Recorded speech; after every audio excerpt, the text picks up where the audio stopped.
변방 목사의 아침 묵상 12월 6일 화요일 아침입니다. 오늘은 골로새 3장 22절로 24절 말씀을 통해서 순종할 수 있도록 이런 제목으로 말씀 묵상의 은혜를 나누겠습니다. 어제 오늘 팀 수련회로 모여서 라마나의 선교 2023년을 준비하는 시간을 가지고 있습니다. 어제 3차에 걸쳐서 부대표와 함께 깊은 고민 속에 라마나의 선교회와 목회사관학교의 부대표 중심의 혁신을 만들어가기로 최종 결정을 했습니다. 시대적으로 또 시기적으로 변화와 혁신이 있지 않고서는 이대로의 라마나잇은 하나님의 마음을 표현하기 어렵다는 것에 대해서 서로 공감했습니다. 이런 판단에 따라 과감한 혁신으로 라마나잇을 세우신 하나님의 뜻을 표현할 수 있도록 모든 면에서 혁명적 혁신을 만들어 가기로 한 것입니다. 오늘도 계속해서 이런 혁명적 혁신을 위해서 어떻게 할 것인지를 깊이 고민하고 대안을 세워가면서 팀 수련회를 마치려고 합니다. 여러 가지 일들이 겹쳐서 정말 힘겨운 가운데 있지만 그러나 하나님의 소중한 일들이 멈추거나 미루어져서는 안 됩니다. 이제 수련회를 마치고 올라가면 다시 스코넥 개발을 위한 구체적인 작업을 시작하게 될 것입니다. 한 해의 마무리가 어느 때보다도 벅차고 힘겨운 가운데 범사에 감사를 주심을 믿고 찾으며 겸손히 한 걸음씩 나아가려고 합니다. 이제 수련회를 마치고 올라가면 다시 스코넥 개발을 위한 구체적 작업을 시작해야 합니다. 한 해의 마무리가 어느 때보다 벅차고 힘겨운 가운데 범사에 감사를 주심을 믿고 찾으며 그럼에도 불구하고 한 걸음씩 묵묵히 주님 뜻을 따라 나아가려고 합니다. 이날 주님은 어떤 말씀을 주실까? 본문에는 일터의 연장에서 어떻게 살아갈 것인가에 대해 말씀하고 있습니다. 하나님을 퀴리오스 주인으로 섬기는 그리스도인들이 이 땅의 주인이라고 외치는 자들, 그 이 땅의 상관들에게 어떻게 대할 것인가? 이 부분에 대해서 바울은 소중한 지침을 주고 있습니다. 22절 24절 종들아 모든 일에 육신의 상전들에게 순종하되 사람을 기쁘게 하는 자와 같이 눈가림만 하지 말고 오직 주를 두려워하여 성실한 마음으로 하라. 무슨 일을 하든지 마음을 다하여 주께 하듯 하고 사람에게 하듯 하지 말라. 이는 기업의 상을 주께 받을 줄 아나니 너희는 주 그리스도를 섬기느니라. 한마디로 사람을 섬기는 일에 주님을 섬기듯 성실하게 섬기라.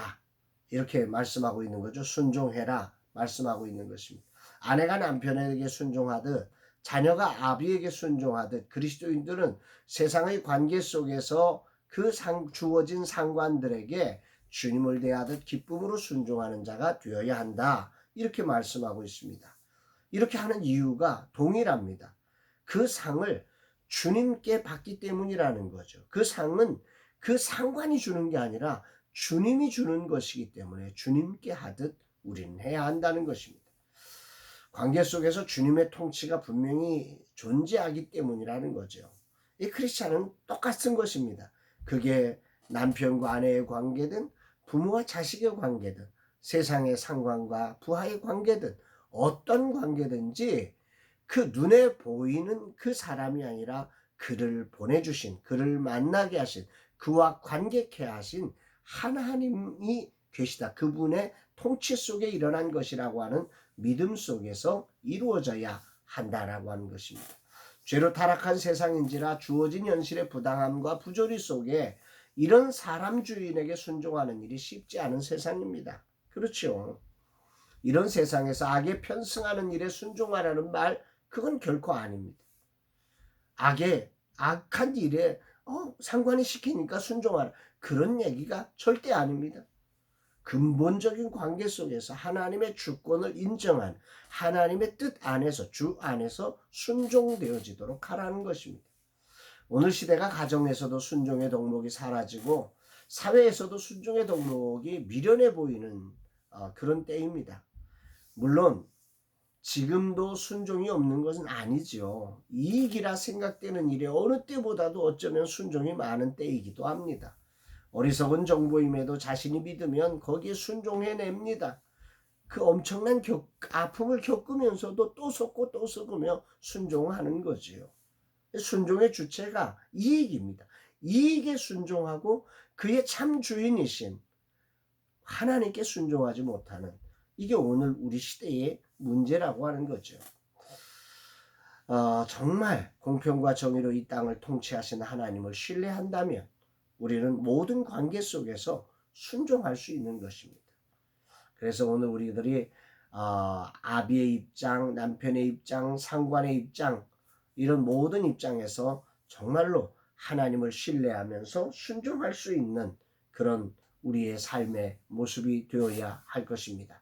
죄와 악이 아니라면 하나님의 주권을 신뢰하며 따를 수 있는 겸손한 순종, 이것이 정말 그리스도인으로서 마땅히 해야 될 일입니다. 비록 그런 모습이 세상적으로는 어리석어 보이고 미련해 보이고 바보처럼 보이는 이 시대에 오늘 우리가 살고 있다는 사실을 충분히 압니다마는, 그러나 하나님의 크심을 신뢰하고 이 길을 우리가 걸어가야 할 것입니다. 오늘 물론 이런 것들 저는 이제 개인적으로 보면 이제는 아비의 입장이고 남편의 입장이고 상관의 입장에 있어서 순종이라는 단어를 오용해서 나 아비니까, 나 남편이니까, 나 상관이니까 니들 내 말 들어, 이런 것들로 이 말씀을 오용해서 사용할 수도 있는 게 인간입니다. 오늘 그렇다면 이 말씀을 나는 어떻게 적용해야 할까? 누군가를 내 말을 듣게 하려고 이 말씀을 사용하는 자가 아니라 겸손히 나를 돌아보며 이 관계 속에 일하시는 하나님의 섭리를 믿고 하나님의 마음이 무엇일까를 분별하며 충분한 공감과 배려를 통해서 관계를 이끌어가야 함을 깨닫게 됩니다. 환갑을 지나고 이제는 남들보다 더 많은 것을 볼 수 있고 또 느낄 수 있는 선배로서 세상이 이해할 수 있도록 하나님의 마음을 보여줄 수 있는 자가 되기를 기도해 봅니다. 젊은 시절 하나님의 마음을 느낄 때 나는 그 열정에 수많은 사람을 놓쳤습니다. 그들을 하나님의 마음으로 공감시키기보다 내게 주신 하나님의 마음에 무조건 순종시키려고 했기 때문입니다. 그러나 이제는 하나님의 마음을 분별할 뿐 아니라 그 하나님의 마음을 듣는 사람들의 마음도 헤아려 주면서 그들이 따를 수 있도록 충분히 소통하고 배려하는 자로 성장해 가야 함을 이 시간 말씀을 통해서 깨닫습니다. 주님 참 부끄럽습니다. 겸손히 저를 돌아봅니다. 주님 뜻에 순종도 제대로 못하면서 다른 사람에게는 순종을 강요하며 하나님의 마음을 느낄 수 있도록 제대로 배려하지 못한 저를 자백합니다. 그러나 이제 조금씩 사람을 보려고 합니다. 이 종의 눈을 뜨게 해주셔서 감사드립니다. 정말 사람들과 충분히 소통하며 배려하며 하나님의 마음을 보여주어서 모두가 기쁨으로 순종하며 따를 수 있는 그런 지도자가 되게 하여 주옵소서. 이제는 특히 새로운 리더들을 세울 수 있는 종이 되게 하시고 끝까지 주님의 마음을 닮아가게 하옵소서 고백하는 아침입니다. 사랑하는 여러분, 여러분들도 정말 주 안에서 순종하며 특별히 아비 된 자, 남편 된 자, 또 세상의 상관으로 있는 자라고 하면 그 순종을 오용해서 너네 말 들어 강요하는 사람이 아니라 순종할 수 있도록 충분히 배려해주고 충분히 소통해주는 그런 멋진 리더로서 세워져가는 은혜가 있기를 주의 이름으로 축복합니다. 사랑합니다, 여러분.